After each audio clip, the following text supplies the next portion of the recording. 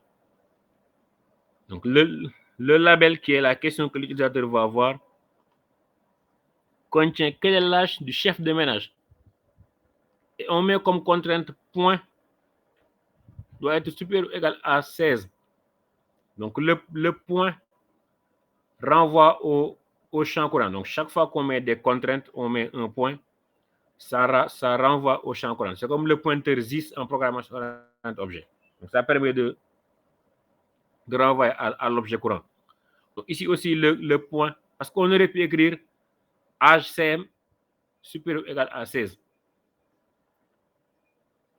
Mais ici, on met point supérieur ou égal à 16, n point inférieur ou égal à 100. Ça veut dire que l'âge doit être compris entre 16 et 100. N'est-ce pas? Et le content message, donc, c'est le message qui va s'afficher lorsque la personne ne respecte pas ou bien met une valeur qui n'est pas dans l'intervalle.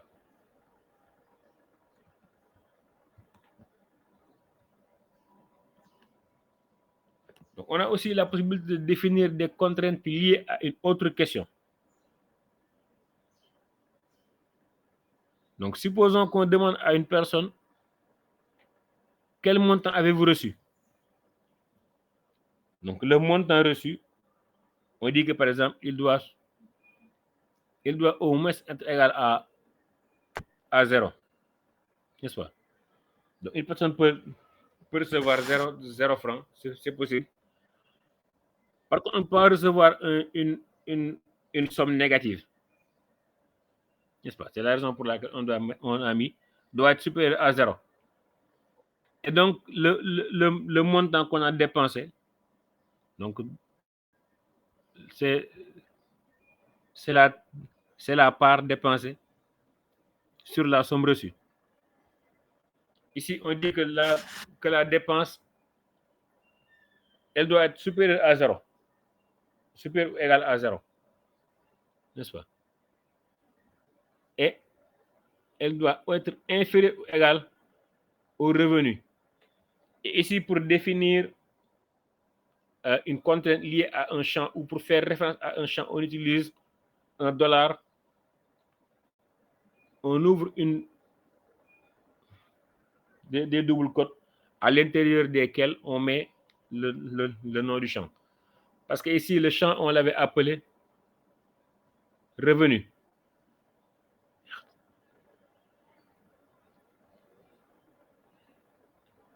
Donc là, j'aurais dû mettre montant.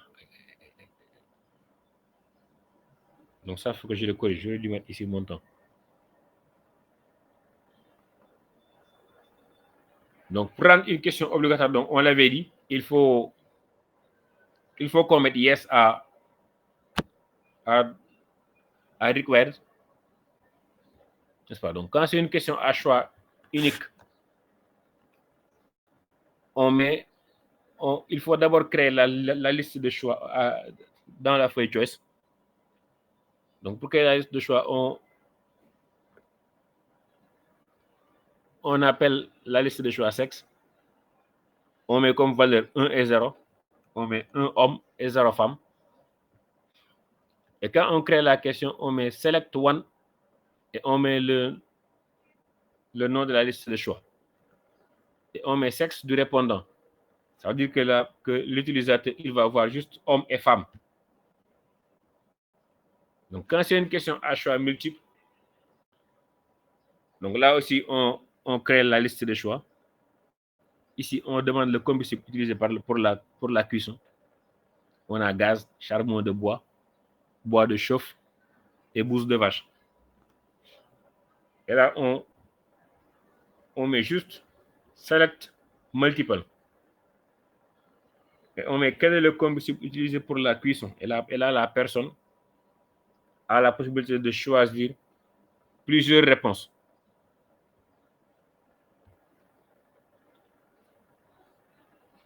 Donc, s'agissant des champs calculés, donc on en avait parlé. Donc, on les crée en mettant le type comme calculate. Puis, on met le calcul au niveau de la colonne calculation. Donc, supposons qu'on mette ici un prix et qu'on souhaite avoir le taux de la TVA. Donc, comme on sait que la TVA est standardisée au Sénégal à 18%, donc on peut épargner l'enquêteur du calcul. Donc, on peut juste faire le calcul nous-mêmes. Et une fois qu'on effectue le calcul, soit on a la possibilité de le mettre dans un note pour pouvoir l'afficher, soit on le laisse comme ça. Donc, les questions groupées donc, sont des questions qu'on met entre ce qu'on appelle un begin group et un end group. Donc souvent, c'est comme ça qu'on les fait. Donc, je vais vous montrer tout à l'heure un exemple où on verra des questions groupées. Donc généralement, c'est des sections qu'on met à l'intérieur d'un groupe.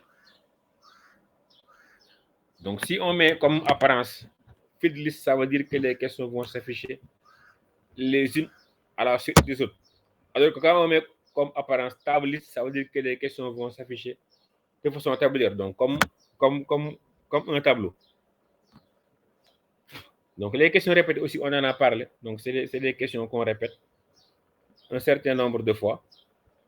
Et on a la possibilité aussi de définir le nombre de répétitions au départ avec repeat count.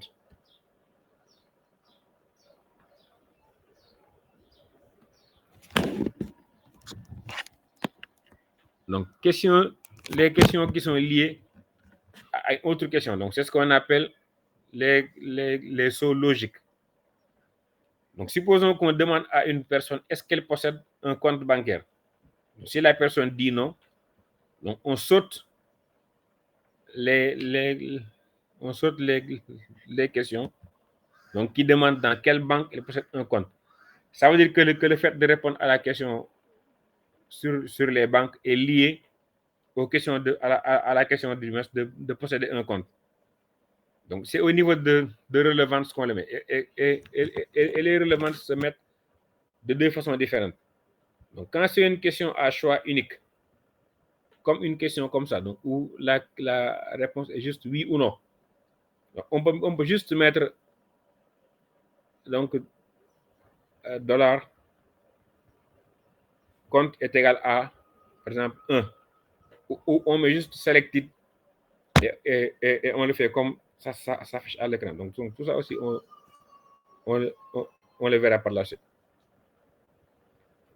Donc, pour définir les choix en cascade, donc, on définit les listes de choix. Donc, ici, on définit des listes sur 3 niveaux. Donc, on a des régions, des départements et des communes. Donc, on filtre les départements par région. Et les communes, on les filtre par département.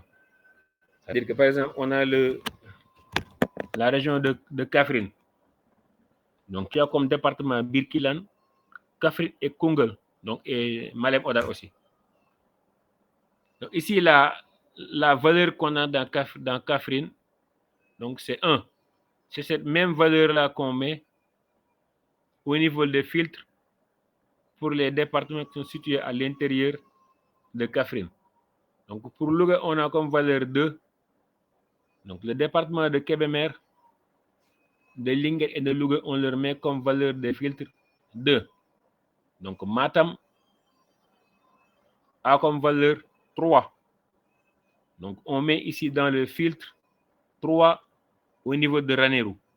Donc, ainsi de suite. Donc, c'est comme ça qu'on les définit. Et une fois dans la feuille survey, donc on définit la question. On dit par exemple select one A1. Donc, ça veut dire que là, on sélectionne, on met une liste de choix au niveau de laquelle on choisit la région. Donc, on met aussi une liste de choix au niveau de laquelle on choisit le département. Et pour les départements, on met filtre égal à 1. Ça veut dire qu'on filtre les options du département en fonction des options qui ont été choisies au niveau de la région. De la même façon, on filtre les options de l'arrondissement en fonction de l'option qui a été choisie au niveau du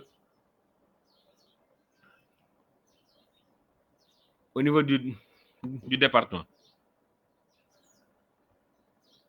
Voilà, donc pour ce qui est, je pense qu'on peut le faire en pratique. Donc, je vais juste projeter un questionnaire.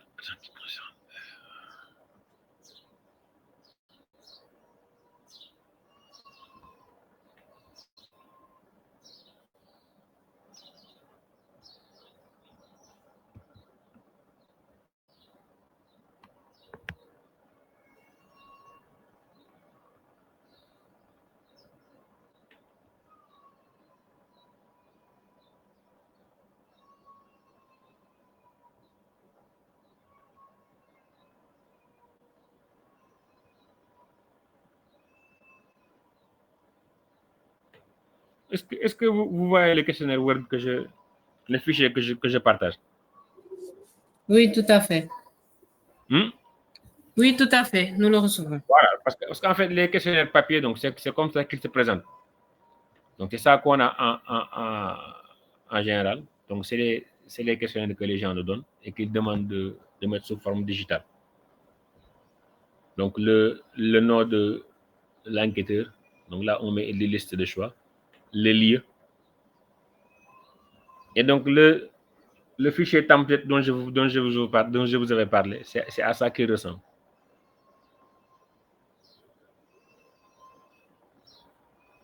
N'est-ce pas? Donc, le nom de l'enquêteur.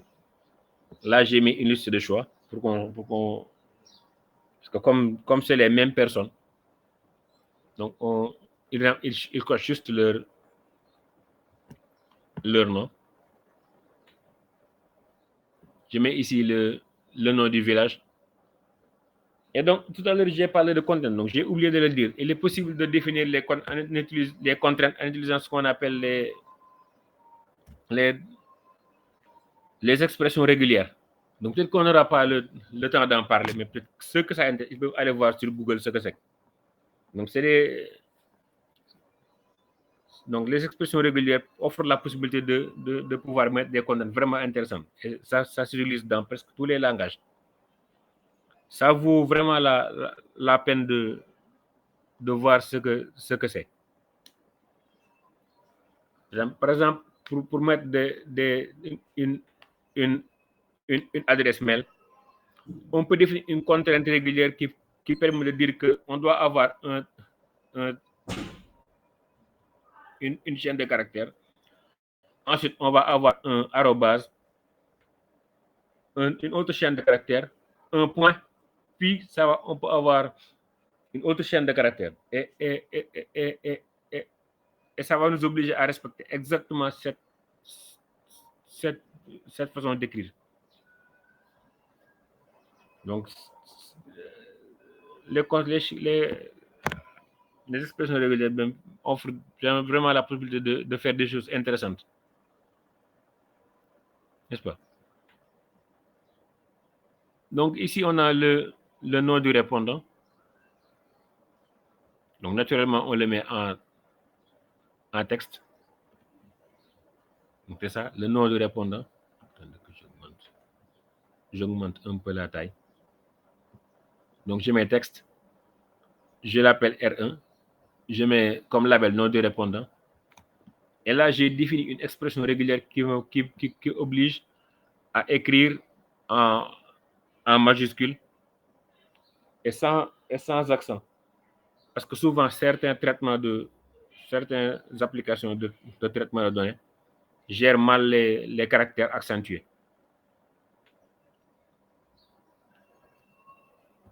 Donc, la question suivante, c'est l'âge du répondant. Donc, je mets integer R2, âge du répondant. Et comme contenu, je dis que le répondant doit avoir entre 18 et 100 ans. N'est-ce pas? Donc, le sexe du répondant. Le répondant, c'est 0 femme, 1 homme. Bon, ils mettent ne sait pas ou n'a pas répondu. Parce que c'est, comme souvent, c'est des occidentaux, ils mettent indéfini ou... Bon. Donc, pour définir le sexe, on va dans la feuille choice. On définit le nom de la liste de choix. On met 0 pour femme, 1 pour homme, moins 888 pour ne sait pas, ou moins 999 pour n'a pas répondu. Et ici, on met select one, on met le nom de la liste de choix, on met le nom de la variable et on met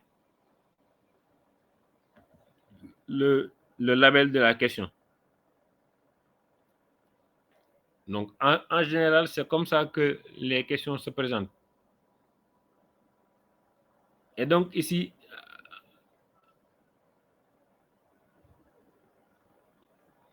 donc l'autre chose dont je voulais parler, c'est les contraintes liées aux questions. Donc, ici, par exemple, on demande combien de personnes y a-t-il dans votre ménage? Et parmi ces personnes, on dit combien y a-t-il d'enfants? Donc, on définit ici une contrainte qui permet de dire qu'on ne peut pas avoir plus d'enfants que de personnes dans le ménage, n'est-ce pas? Donc, la question sur le nombre de personnes, c'était R7. Donc, ici, on définit la contrainte suivante qui dit que la réponse à ce champ doit être supérieure ou égale à 0. On peut avoir 0 enfant, mais elle doit être inférieure, strictement inférieure à la valeur contenue dans le champ R7. Donc, pourquoi strictement inférieure? Parce qu'on a le chef de ménage qui au moins a 18 ans et qui n'est pas un enfant. Donc, ça veut dire que même s'il vit s'il ne vit qu'avec des enfants, donc s'ils sont 5, si les ménages contiennent 5 personnes, peut-être qu'il y aura 4 enfants et lui.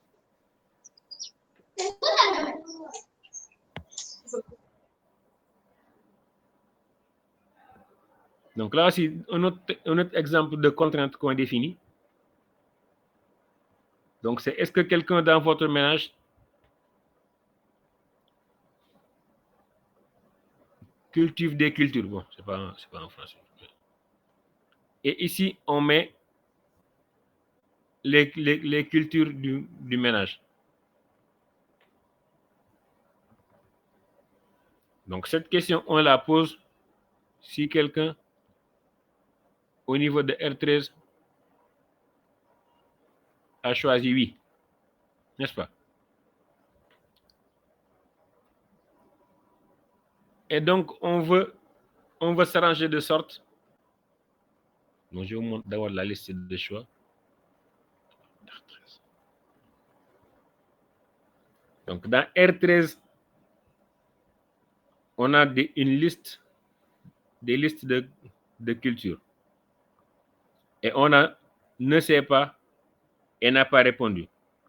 Donc, ce qu'on ne veut pas, c'est qu'une personne dise ne sait pas et veuille choisir en même temps sorgho. Et qu'il dise la personne n'a pas répondu, mais néanmoins, elle a dit qu'elle cultive du manioc. Donc, ça, c'est impossible. Donc, soit la personne sait, soit elle ne sait pas. soit elle répond, soit elle ne répond pas. Et quand elle répond, elle ne peut pas donner une réponse et vouloir encore dire qu'elle ne sait pas. Donc, ça veut dire qu'il faut intégrer des contraintes à la question. Donc, je copie la contrainte chez la colle.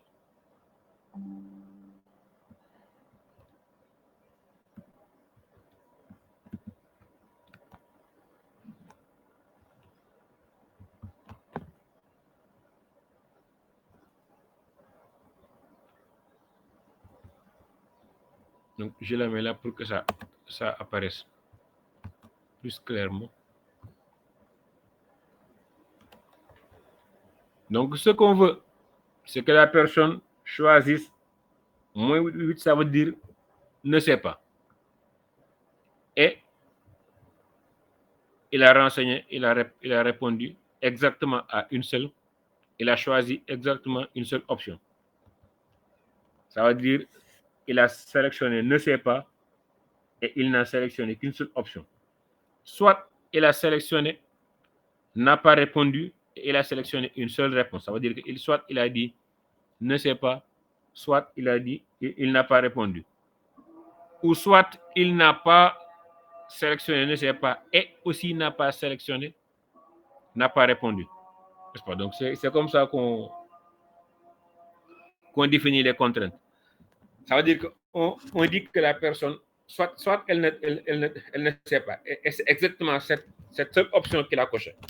Soit elle n'a pas répondu, et c'est exactement la seule option de n'a pas répondu qu'elle a coché. Soit la personne, elle n'a coché ni ne sait pas, ni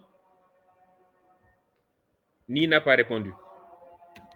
Donc, c'est les deux options-là qu'on a ici. Soit elle coche exactement ne sait pas, et seulement. Soit elle coche seulement n'a pas répondu. Soit elle coche, elle ne coche pas ces deux options, mais une parmi ces autres options-là.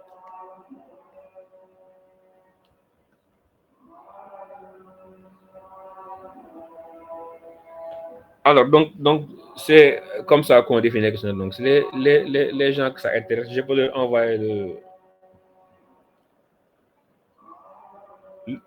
le template donc, qui est là. Alors, j'utilise souvent.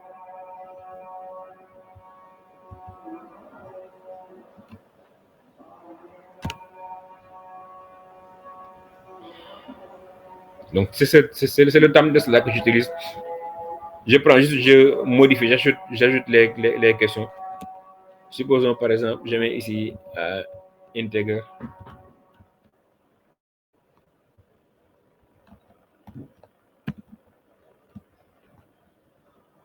Je mets âge. Quel est votre âge?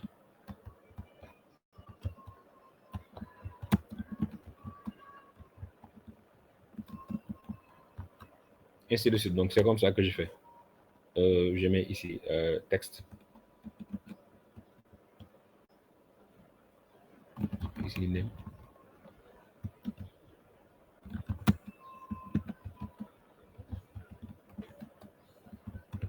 Quel est votre nom? Donc c'est juste comme ça que j'ai défini.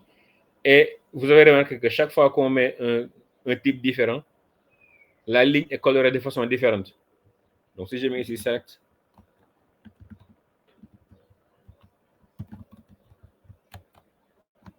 vous voyez. Donc là, chaque fois que je mets un type différent, la ligne est colorée de façon différente. Et l'autre chose qui est intéressante dans le template, c'est que donc tout ce qu'on dit sur la construction du questionnaire est écrit sur le template. Donc la seule contrainte, c'est que c'est en anglais. Mais bon, c'est pas un anglais qui est difficile parce qu'avec mon niveau d'anglais, si je suis capable de lire et de comprendre, ça veut dire que n'importe qui peut lire et comprendre. Parce que je suis extrêmement nul en anglais. Donc, si je peux lire et comprendre ce qui est écrit, ça veut dire que n'importe qui peut le faire. Donc, le help survey, ça explique tout ce qui est relatif à la feuille survey. Donc, les colonnes, chaque colonne, son rôle. Donc, il y a toutes les colonnes, donc une à une. Alors, tous les types de questions. Donc, chaque type de question, c'est quoi? À quoi ça sert? Comment on définit les apparences? Donc, pour chaque type d'apparence, qu'est-ce qui se passe? La feuille choice, donc la help choice, ça permet ici de définir tout ce qui se passe dans la feuille choice. Donc, c'est ça. Alors, le help settings aussi fait la même chose avec la feuille settings.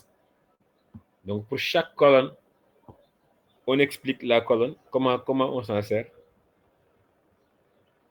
Donc, souvent, c'est le template là que je prends et que je modifie en fonction des questions. Et une fois que le questionnaire est fini, donc on va juste sur le site de Survey Sitio.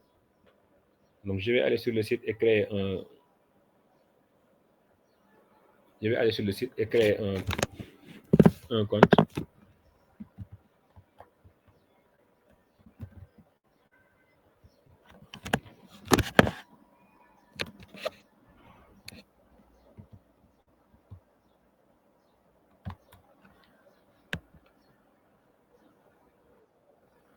On va sur surveysitio.com.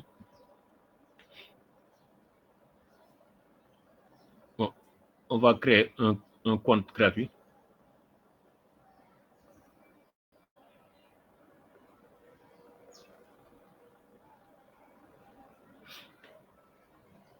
Donc, full name, je mets juste Galsen AI. Je mets mon adresse mail, comme ça. Je vais pouvoir le récupérer rapidement.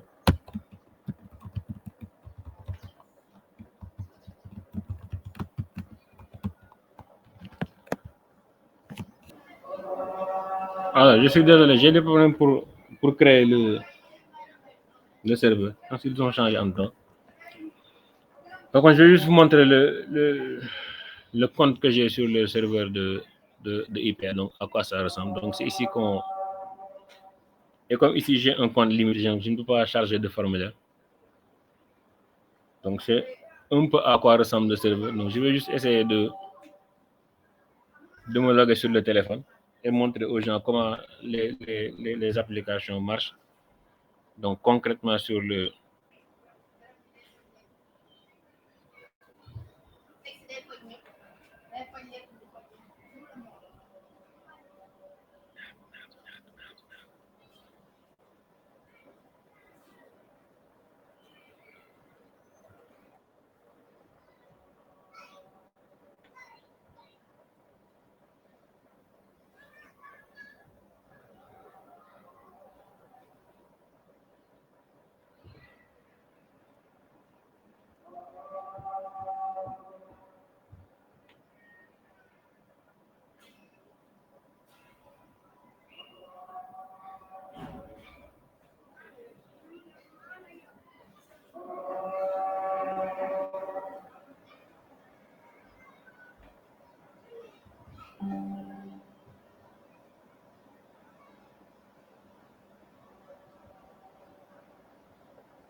Voilà, donc c'est un peu ce qu'on a sur le téléphone Android. Donc, c'est cette interface-là qu'on voit. Donc, une fois que les questionnaires ont été chargés sur le serveur, donc la possibilité qu'on a, c'est juste de télécharger un formulaire vierge. Donc, ça nous permet de pouvoir télécharger un formulaire. Donc, ça, c'est les études qu'on qu'on faisait avec EBA, donc au Mali, au Burkina, ainsi de suite. Donc supposons que je choisis Sénégal Baseline. J'ai choisi ce formulaire-là. Donc, je vais juste télécharger la sélection. Donc, ça permet d'avoir le téléphone sur l'application sur mon device Android. Et donc, une fois que je veux remplir un questionnaire, je vais juste remplir un formulaire.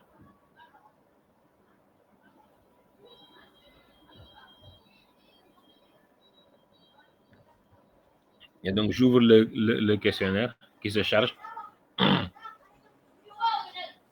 Et c'est comme ça que les informations s'affichent.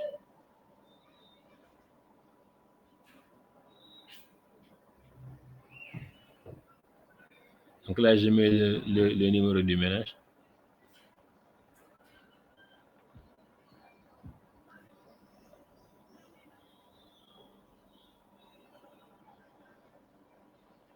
Ouais, donc ça, c'est les informations qui sont préchargées.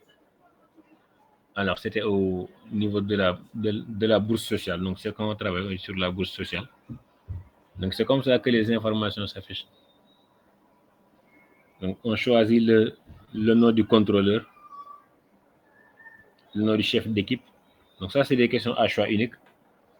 L'agent, le ménage est identifié. Le ménage est présent. Alors, qui répond aux questions? Donc, ça, c'est des questions à choix. C'est des questions à choix multiples, n'est-ce pas? Donc, pour lesquelles on a la possibilité soit de cocher une seule réponse, soit de cocher plusieurs réponses.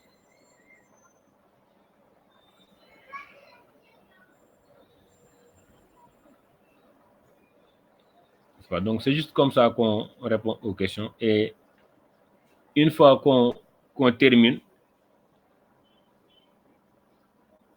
donc on finalise le questionnaire et puis on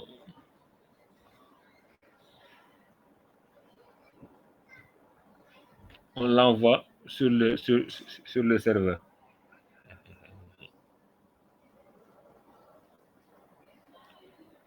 Alors, donc, comme j'ai un compte limité, je pense que je vais reprendre le diapo et faire des captures d'écran que je vais envoyer aux gens parce que je n'ai pas pu terminer la création du serveur parce qu'en fait, je suis allé chez l'opticien hier, il m'a dilaté les yeux, donc je vois faiblement. Donc, dès que quand l'effet va s'estomper, je vais continuer les diapos et je vais les mettre sur le groupe. Sinon, je vais envoyer à Dergen, donc qui va partager avec les gens. Donc, je suis vraiment désolé de ne pas pouvoir montrer la création du serveur parce que Ce n'est pas grave, Monsieur Diop. Il n'y a pas de souci. On pourrait continuer après, comme vous l'avez dit tout à l'heure, Dergen pourra recevoir les fichiers après. C'est ça. Donc, je vais juste faire des captures d'écran et continuer sur les diapos. Il n'y a pas de souci, ça marche. Est-ce qu'on peut pas avoir le diapo tout entier? Bien sûr, je vais le compléter et le partager parce que il faut que je complète avec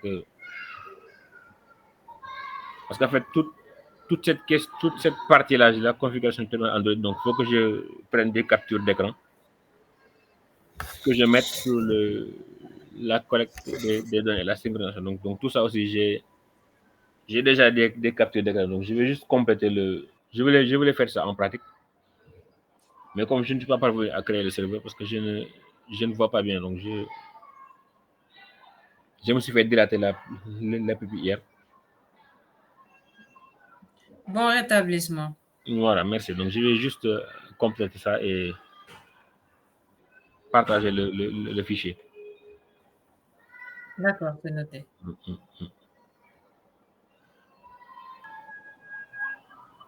Alors, est-ce que la présentation est finie ou bien il y a oui, si les gens n'ont pas des questions, peut-être. D'accord, je voulais revenir justement sur ça. Alors, si vous avez des questions, vous pouvez les poser au niveau du chat. Comme ça, Ibrahima il va essayer de répondre de façon rapide. Voilà.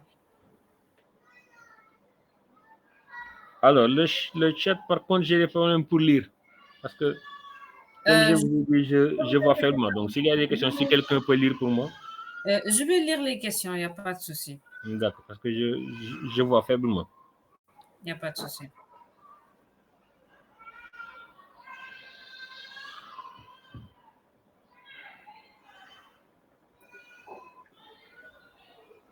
Je ne vois pas de questions pour le moment. Est-ce que tout est clair pour tout le monde?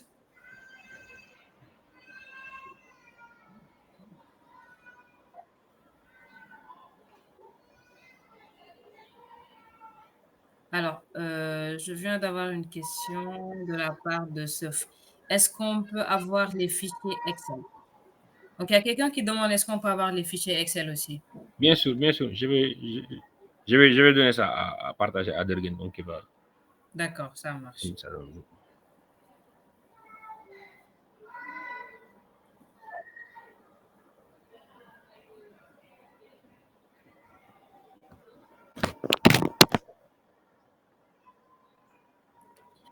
Alors, Oumi, est-ce que tu peux compléter ta question, s'il te plaît? On a juste vu où et quand. C'est pas clair, en fait. Où est-ce qu'on recevra les fichiers? Donc, il a signalé tout à l'heure, normalement, il va envoyer les fichiers à Dergen, qui pourra les passer après.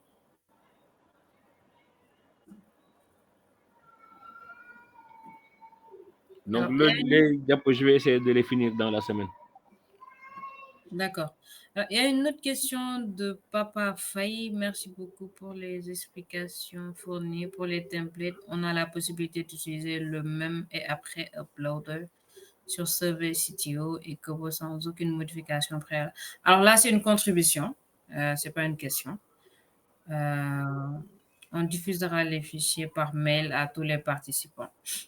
Voilà. Donc, pour répondre un peu à Oumi, voilà, les fichiers seront diffusés par mail. Alors, avec Survey CTO et Kobo, il y a quelques incompatibilités quand même. Parce que sur la feuille survey, ici, on parle de list name, il parle de choice name. Donc, il y a quelques petites différences parce que, en fait, ce qui est interchangeable, c'est ODK et Kobo Collect. Par contre, Survey CTO, ils ont une syntaxe qui est un peu différente quand même, parce qu'ils ont pris le ODK, ils ont ajouté d'autres choses, donc pour mettre une version commerciale. D'accord. Il y a Alors, quand vous le mettez sur le serveur, voilà, donc je disais qu'il y a de petites incompatibilités entre Survey CTO et Kobo Collect. Donc, c'est juste des mots qui s'écrivent. Les mots réservés donc s'écrivent souvent de façon différente. Par contre, quand vous chargez sur le serveur, vous avez juste un message qui vous notifie le changement qui doit être fait et vous le faites rapidement.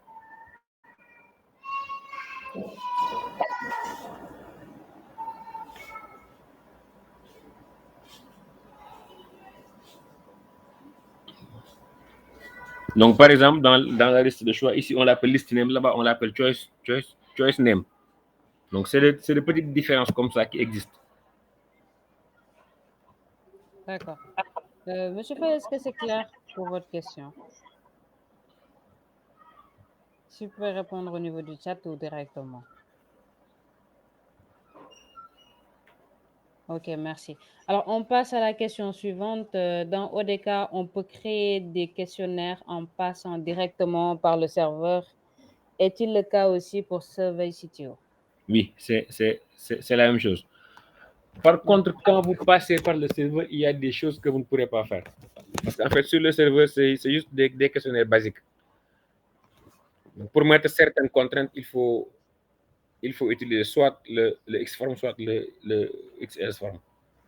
Par contre, sur le serveur, vous avez la possibilité de créer un questionnaire basique. Donc, vous faites la création en ligne.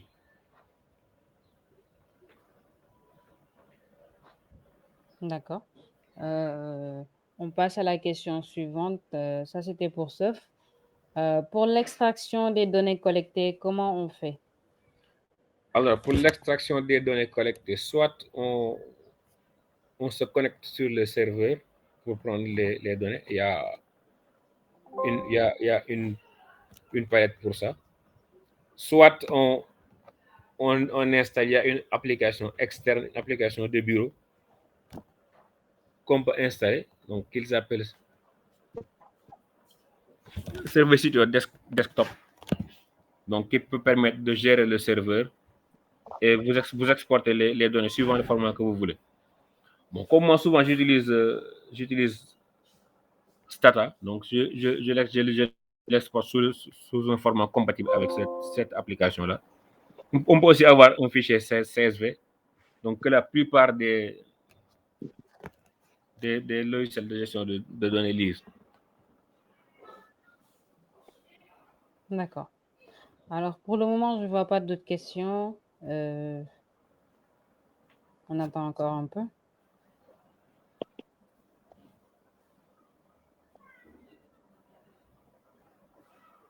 Est-ce que vous avez d'autres questions?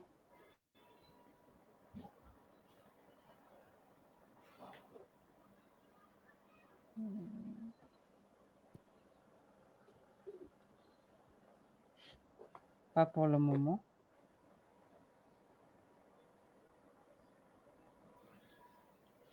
Alors, s'il n'y a pas d'autres questions, je pense qu'on peut s'arrêter là pour aujourd'hui. À moins qu'on attend encore. Sinon, nous remercions tout le monde. D'accord. Donc, on a une autre question. Et concernant les questions répétitives, comment se fait l'exportation? Alors, l'exportation se fait de façon linéaire. Par exemple, si vous prenez des questions répétées, l'exportation se fait linéaire et on fait et pour chaque question, il y a un underscore, un indice. D'accord. Il y a underscore 1, ainsi de suite, donc jusqu'à n. Donc, supposons que vous prenez des questions sur 3 personnes. Vous prenez le nom, l'âge et le sexe. Et vous avez nom underscore 1, nom underscore 2 et nom underscore 3. Vous avez âge underscore 1, âge underscore 2, ainsi de suite. Donc, c'est comme ça que les questions se présentent. Donc, si on les exporte du moins avec la façon longue, sinon, si on exporte avec la façon large, parce qu'on a long et wide. Donc, ça veut dire que donc si c'est la version wide, on prend les questions groupées, on les met dans une base à part et on les met avec une clé de jointure qui va permettre de pouvoir faire la jonction avec les questions qui ne sont pas répétées. D'accord, très bien. Alors, il y a Soph qui veut prendre la parole. Soph, allez-y. Bonsoir, merci pour Bonsoir. la parole. Merci aussi pour la formation, je trouve que c'était vraiment intéressant. Merci beaucoup. C'est juste que l'intervention que je voulais prendre, c'est que normalement pour le partage de données dans le serveur, genre je voulais dire en quittant l'Excel vers le serveur, ou bien partager, synchroniser via le serveur dans l'Android. Je pense que cette partie, ça allait être vraiment intéressant. Si on peut avoir tout ça d'ici demain, ça peut nous aider aussi pour ne pas qu'on oublie tout. Donc, merci surtout, professeur, pour l'éclaircissement des diapos. Et je pense que c'était clair. C'est juste ce que je voulais ajouter. D'accord. Merci beaucoup pour cette intervention. On redonne la parole à Ibrahima. D'accord. Donc, je vais terminer ça, je vais faire des captures d'écran et je vais partager avec les membres de la communauté. D'accord. Alors, pour ce, on peut avoir l'enregistrement. Oui, l'enregistrement, vous l'aurez après. Donc, normalement, dès que c'est fini, c'est disponible sur notre page sur YouTube. Donc, l'ensemble des meetups sont disponibles là-bas.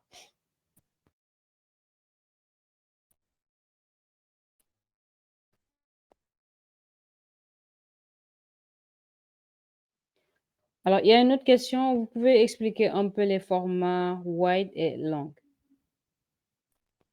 Voilà, donc le format wide, en fait, c'est quand on extrait la base. Donc, on a la possibilité de prendre les questions de façon linéaire. Donc, supposons qu'on ait un questionnaire dans lequel on a des questions répétées. Donc, si on le met dans la version longue, donc c'est ce qu'on appelle la version longue. Ça veut dire que toutes les questions répétées vont s'afficher les unes après les autres. Et on aura tous les questionnaires. Les questions répétées et les questions non répétées, donc dans le même fichier. Ça veut dire que pour chaque ménage, donc supposons on prend un ménage. On a une section dans laquelle on prend peut-être la situation géographique du ménage, la région, le département, la commune, le quartier, ainsi de suite. Le nom du chef de ménage, donc toutes les informations générales sur le ménage. Ensuite, on a une composition du ménage, où pour chaque personne, on prend le nom, l'âge, le sexe, le travail, ainsi de suite. Et on prend ces questions pour 50 personnes. Donc, si on le prend dans la version longue, on va avoir les informations générales sur le ménage. Ensuite, la composition du ménage va venir, les questions vont venir s'afficher les unes. On aura le nom de la première personne, son âge, son sexe, son travail, le nom de la deuxième personne, donc sur la même ligne. Donc, chaque ligne va comporter un seul ménage. Par contre, si c'est la version qu'on appelle la version wide, ça veut dire qu'on va séparer toutes les questions qui ne sont pas groupées. Donc, on les met de côté. Et pour chaque groupe, on met un fichier ou une base à part. Donc, on aura une base qui va prendre la composition du ménage. Et chaque ligne ne sera plus un ménage, mais chaque ligne sera un membre d'un ménage. Ça veut dire que pour le premier ménage, on va avoir une ligne qui va concerner la première personne. La deuxième personne, donc jusqu'à la fin de ce premier ménage. Pour le second ménage, on aura exactement la même chose. La première personne, la deuxième personne, ainsi de suite, donc jusqu'à la énième personne. Et à côté de chaque personne, on aura ce qu'on appelle une clé de merging. Ça veut dire que c'est un identifiant unique qui permet de le rattacher au ménage auquel il appartient et qui est unique, qui permet de le rattacher à la base qui n'est pas, donc la base qui contient les informations qui ne sont pas groupées. Donc ça aussi, je vais les mettre dans les captures d'écran. Donc je vais mettre avec des exemples dans les captures d'écran. D'accord, ça marche. Alors, il nous reste juste 2 minutes pour clôturer la séance. S'il y a une autre question, sinon, envoyez. Voilà, donc je regarde un peu au niveau de la contribution. La présentation fut enrichissante. Merci, Monsieur Diop. Merci également à toute l'équipe, Madame. Merci beaucoup, Thomas. C'est gentil. Voilà, donc le reste, ce n'est pas des questions, c'est des contributions. Merci. Alors, est-ce qu'il y a d'autres questions avant qu'on puisse lever la séance? Alors, s'il n'y a pas d'autres questions, Monsieur Ibrahima, merci beaucoup pour cette très belle présentation. C'est moi qui vous remercie. Vraiment très, très clair. Et puis, voilà, les questions aussi étaient pertinentes. Merci à toutes les personnes qui ont participé au meet-up aujourd'hui.